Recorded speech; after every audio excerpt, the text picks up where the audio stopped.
ఈరోజు వెంకయ్య ఆశ్రమంలో అన్నదానం చేయవారు బాపట్ల జిల్లా పర్చూరు గ్రామ వాస్తవ్యులు కీర్తిశేషులు గద్దె రాఘవులు గారు ధర్మపత్ని వీరమ్మ గారుల జ్ఞాపకార్థం సందర్భంగా వారి కుమారులు కోడళ్ళు శ్రీ గద్దె నాగమల్లేశ్వరరావు గారు, ధర్మపత్ని శ్రీలక్ష్మి గారు, శ్రీ గద్దె వెంకటేశ్వరరావు గారు, ధర్మపత్ని పద్మావతి గారు, కుమార్తె అల్లుడు శ్రీ కంకట శ్రీనివాసరావు గారు, శ్రీమతి ఆదిలక్ష్మి గారు మరియు మనవళ్ళు మనవరాళ్ళు మరియు కుటుంబ సభ్యులు ఆశ్రమంలో అన్నదాన కార్యక్రమాన్ని మరియు స్వీటు పండ్లు పంపిణీ కార్యక్రమాన్ని జరుపుతున్నారు.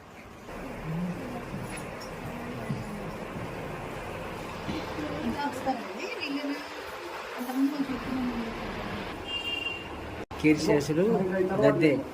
రాఘవులు గారు ధర్మపత్ని వీరమ్మ గార్ల జ్ఞాపకార్థం సందర్భంగా వారి కుటుంబ సభ్యులు ఆశ్రమంలో అన్నదాన కార్యక్రమాన్ని జరుపుతున్నారు. అన్నదాత అన్నదాత అన్నదాత